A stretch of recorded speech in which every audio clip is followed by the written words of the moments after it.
And welcome today on Montana Sportscast Podcast. We got Stan Ozark, Boomer. Hey, good Tournament morning time. or good Tournament time. afternoon. Yeah, tournament time. It's been pretty crazy around here with divisional tournaments now. The Northern B boys is going on now in Shelby, but last weekend we had the Northern B girls here in Glasgow, and then right now we have the Eastern C boys and girls going on in Wolf Point. So there's 8 games a day going on at that tournament. But we'll go back to last weekend. We hosted Glasgow hosted the Northern B girls divisional tournament, and as expected, Malta ended up winning that. They win that championship game 60-33 over Wolf Point, and that set up a challenge game actually between Glasgow and Wolf Point, which Wolf Point won on Monday night 50-41. Real fun game to broadcast and a fun game for all those people in attendance. There are a lot of people in Glasgow watching that game. And I'm not going to take anything away from the Wolf Point girls because they've had an outstanding season. But I just wanted to mention the Scotty girls who ended up with a trophy at the divisional tournament. This is a team that went 3-15 in the regular season. They won 5 games in the postseason, including 3 games at the divisional tournament, and they were 1 win away, maybe 1/4 away from advancing to the state basketball tournament. An amazing effort by the Scotty girls. DeLeoni, a senior for the Scotties, she's been a starter for 3 years. She's played varsity for 4 years. She had an incredible weekend, both offensively and defensively. In fact, put up over 30 points in 2 games at the divisional tournament. In fact, Mm. coming within just a couple of points of setting the school record for points in 2 different games. It's Ada Beeler from Shoto. Shoto only played 2 games, and I think she had 36 in that opening round loss for Shoto. She is a heck of a scorer. She graduates as well. But yeah, so DeLeoni, a senior, kind of leading the way for Glasgow, but they fall 1 win. They're 1 win away, 1 win short of advancing to the state tournament. And as far as Malta goes, Malta rolled in this tournament, and they are peaking, I would say. And it'd be interesting to know what Coach Hammond thinks about having to take that week off, like they have to take off now before the state tournament, because they were playing real good basketball. And it all starts with defense with the Malta Mets, Maddie Williamson, Allison Coonsey, and Addie Anderson. And they've got this 6-foot freshman named Denver Tuss. She's a 6-foot freshman, and that is I like to say, if there's a player out there you want to watch, she is one of those. She's going to be exceptional. Already a real good basketball player as a freshman, and you put her into that Malta system, she's going to have a lot of success over the next 3 years after this year. But so Malta wins that championship. Wolf Point, they were beaten by Malta in that championship game, so they had to play that challenge game. This is a Wolf Point team. JL Garfield leads the way for them. She's a senior. She's a lot of fun to watch. Exceptional basketball player. JL at that state tournament. If you're going to be at that state tournament, watch her because she is really a good player and plays really good defense. And they have several players in that supporting cast as well. KJ St. Mark's, Caitlin McDonald is another one there, and it'll be interesting to see how they play because at that state B girls tournament, they will open up with the number one team out of the South, which I don't think anyone wants to open up with the number one team from the South. They have some really good teams down there, but we'll see how Wolf Point matches up with them. Malta, in advancing to that state tournament, they'll get the number 3 team from the South on next Thursday at 6:30 p.m. And they have 2 seeds on their side of the bracket. If they can win that first game against the number 3 team from the South, the other game on their side of the bracket is the number 2 team from the South and the number 2 team from the West, Missoula Sacred Heart. So they don't have a number 1 seed on their side of the bracket, but I think that South is pretty loaded. And even that number 2 team that comes out of that Southern B division will be a tough load to handle, or even the number 3 seed. just by the looks of teams with their records and how they play. Yeah, I was in there yesterday a little bit at the Southern B, and you got Huntley and Sweetgrass and Columbus. I think all three of those they're pretty solid. All three of them. Yeah, it'll be that's I'm really I to find out how Malta fares at state. I thought they played extremely well at the divisional tournament, and maybe the competition wasn't well, it was not up to the typical standards of the Northern B. I will say that. But they are playing really well, and if they can transfer that into the state tournament, and to me, it all starts with defense for the Amettes, and I think they're going to cause some problems for some teams with their pressing defense, and of course, they're such a good shooting team. Plus, you have the 6 foot freshman who just from when I saw her earlier this year until last weekend at the divisional tournament had made huge strides for Malta. Well, let's jump into the current tournaments. We got the boys going on in your semifinals there, Boomer. You got Fairfield, Malta, Cutbank, Wolf Point. I don't think there's really any surprises there. Is there? Didn't this kind of what everybody maybe Cutbank, but kind of what people expected? Yeah, I would say so. I maybe people are surprised at how good Fairfield is playing, but they really ran roughshod over that District 1B tournament a couple of weeks Yeah, ago and winning the championship there. Fairfield is very deep. They have a lot of players that they don't have that one player is going to put up 30, but they have a lot of players who are going to put up 15 to 20 points, and they ran all over Glasgow yesterday, winning 77 to 34. But I don't really think there were any surprises. Malta had already beaten Rocky Boy twice during the regular season. They right. win 72-48.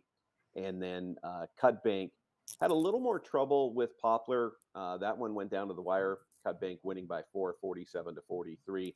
And then Wolf Point last night with the win over Shelby, 63-59. That was a kind of a wild affair. I watched a little bit of that. A lot of 3 pointers being shot there. Kyle McDermott had 20 for Shelby. Trenton Emerson 16. But Wolf Point, just too much firepower. Gage Bushman was 17. Kelby Bauer 13. Julian Benson was held to just 6 points, but they still win a first round game at the divisional 63-59. So we'll see how Fairfield translates the success they've had against a good Malta team in the semifinals. And I would think Wolf Point would be favored over Cutbank in the semifinals at that Northern B.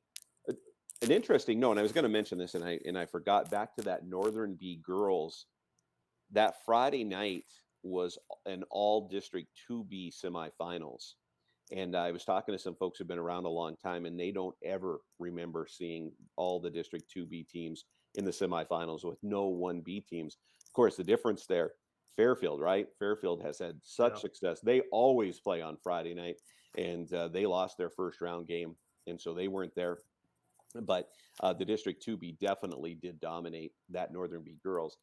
The 1B boys, a little different. There are some really good teams there. If you have a chance, I think I'd watch those semifinals tonight if you could. Again, Wolf Point, Cutbank, and then that Fairfield Malta game. Those are some real solid teams. Two teams will advance on to the state. I guess as an Eastern Montana guy, I'd love to see a Wolf Point Malta rematch in the championship, but we'll see how Malta handles Fairfield and Wolf Point handles Cutbank in the semifinals of that game. Yeah, I think it's. I think to be honest with you, I think Class B might be the best uh, basketball right now. The double A is starting to stack up to be pretty competitive and pretty wide open for anybody. But I think the Class B is definitely there as well. So let's jump into your Eastern C girls. I think they have a championship tonight, don't they? Yeah, they started on Wednesday with first round play over in Wolf Point.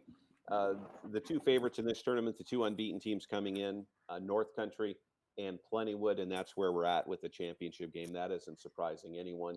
North Country has really, in their two games, won easily.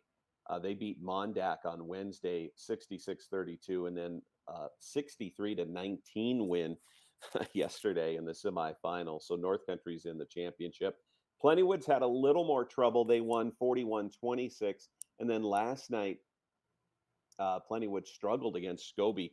They ended up with a 5-point win, but they did struggle a little bit in that game. So I certainly think North Country would be the favorite going into that championship game tonight. The Lady Mavericks, we've talked about them a lot on this podcast Yeah. and how talented they are. But have they been tested since that first part of the season when they beat Roy Winifred? That's the question. And there's a history between these two programs, Plentywood and North Country. So I think this championship game will, for the girls, will be really, really interesting. And we'll see how that plays out. But certainly I would think North Country would be the favorites.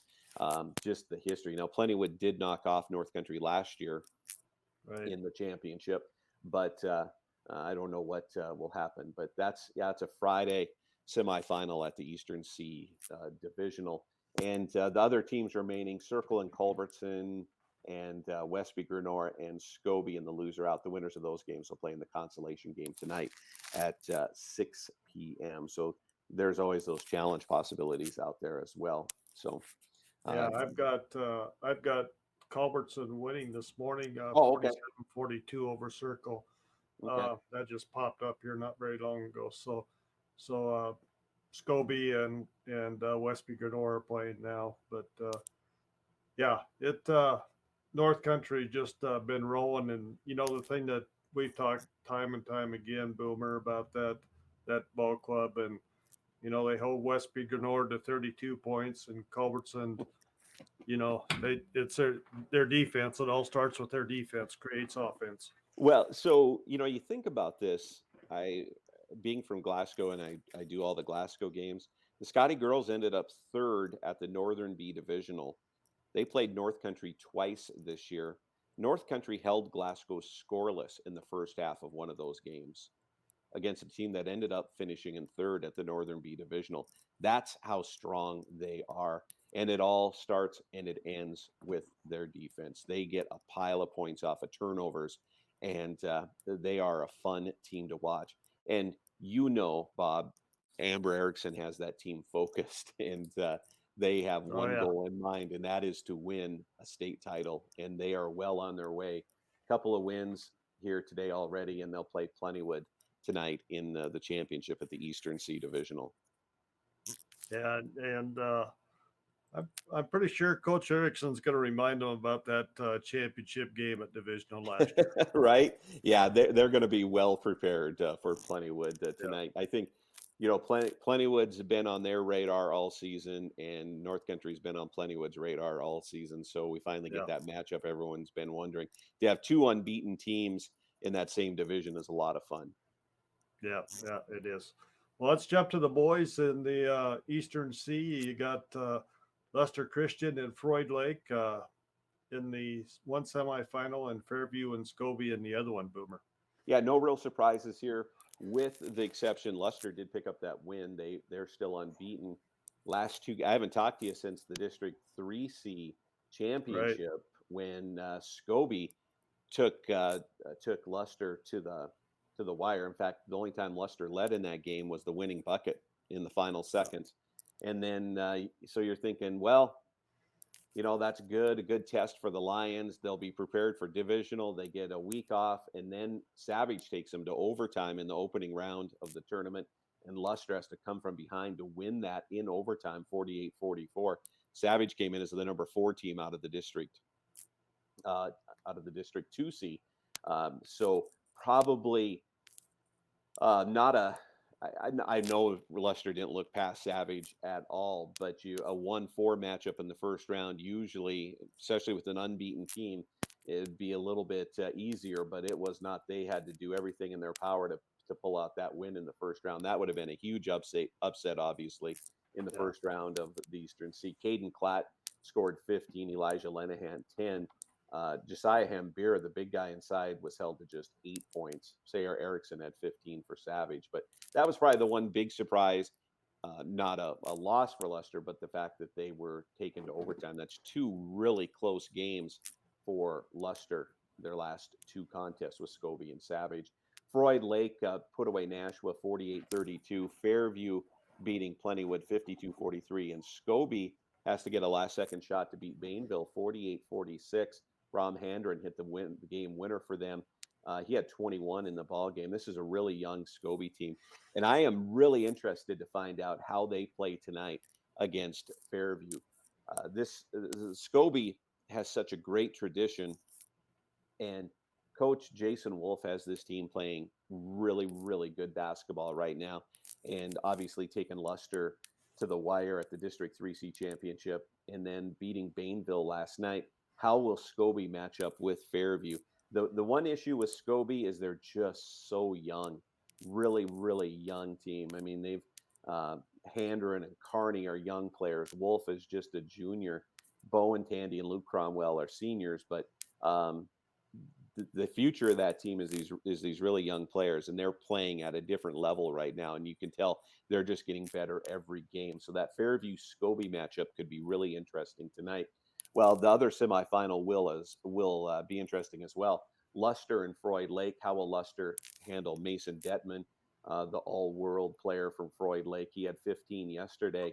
They'll have to control him. And of course, Freud Lake will have the matchup issues as well with those really good shooters from Luster.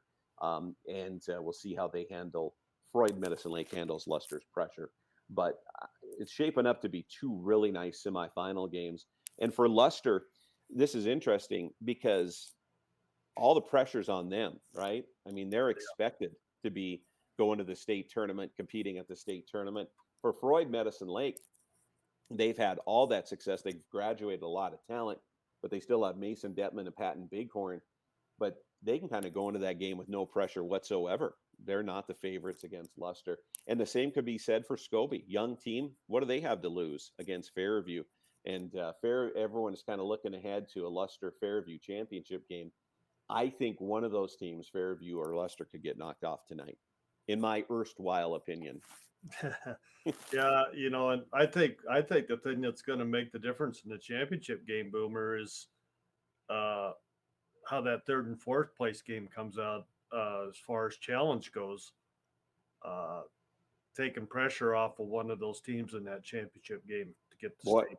always at a divisional tournament, you're always looking over your shoulder, right? Yeah, Because those challenge games always seem to pop up. No one yeah, wants to play a challenge game. Yeah, no, if you lose that championship game, you don't want to have to come back on a Monday and have all that pressure on you, especially if you're like a Luster or a Fairview.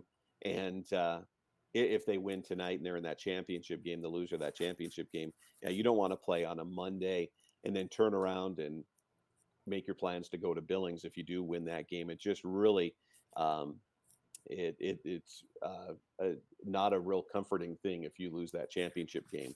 And of course, the crowd knows it as well. It changes the complexity of the crowd, right? On Saturday oh night, yeah, you got rivals cheering for rivals. rivals, for the Yeah, right. They want to play on a Monday. But to me, that's the exciting thing about tournament. Glasgow Wolf Point Challenge game on Monday. Huge crowd in Glasgow for that, and so much fun. Such an intense game. And it was just that's to me that's a real fun part of the tournament process. yeah, definitely. At big crowds and lots of noise, that's just makes it all that more exciting. So looks like some wild basketball in the east though, and the north. I think the northern B up there. I think you hit the nail on the head. I think the big game there is going to be Malta Fairfield, but in the C, I think that North Country and Plentywood game. I'm looking forward to getting Yeah. to watch a little bit of that, and I'm really interested to see what happens on the boys' side there as well. I think you got a couple pretty good matchups as well. Yeah, and like I said, it's everyone just assumes going into this tournament it would probably be a Luster Fairview, but I think that's people are sitting back going, we might have some good ball games here. And what a surprise it would be if a team like Scobie snuck into that championship game. It always seems like it's those Scobies with that great tradition and the great program. They're always, even when their year hasn't been the best, they're playing their best at tournament time, and they're sneaking in there and doing it. You can talk all you want about Scobie's really good teams the last couple of years that they had, maybe two those 2 years, the COVID year and then the year after. That was probably one of the better Class C teams in recent memory. But coaches like Jason Wolf just keep those programs going, and they're always hanging around just like they are this year. Yeah, they build that from the first, second grade. Yeah. So And you can always tell a veteran coach. Jason Wolf had those great teams, and I think many people were like, from the outside, and not I don't know Jason Wolf that at all, but you would think, well, he'll probably retire now, right? I mean, gosh, all those states, but those coaches are always looking over and going, you know what, got some pretty good kids coming up, yeah, and obviously he knows what he's doing, and those young kids have improved so much from the beginning of the year. yeah. Well, Boomer, thanks for coming on once Yeah, again, and look forward to chatting with you again for sure as we wrap up basketball for the year here in the great state of Montana, and looking forward to some great state tournaments as well. So I um, wanted to add, I'm wearing my Wolf Point hat, I saw that. I saw and that. I certainly wouldn't have worn it on Monday when Glasgow played Wolf Point. But um, this I'm wearing it. Coach Cole Hanks gave me the hat. This is for the Wolf Point boys. Rodney Paulson is his assistant coach. I'm wearing it for Rodney. Rodney's the golf coach in Wolf Point, and he's treated my kid really well, who golfs for the Scotties. And so this is for Rodney Paulson. All right. Well, thanks for coming on, Boomer. I appreciate it. You bet. And I'd like to thank our guests that come on the show and talk about Montana high school sports. Without them, this show would not be possible. And once again, if you like this podcast, please click on the subscribe button below to get alerts when we have up a new podcast.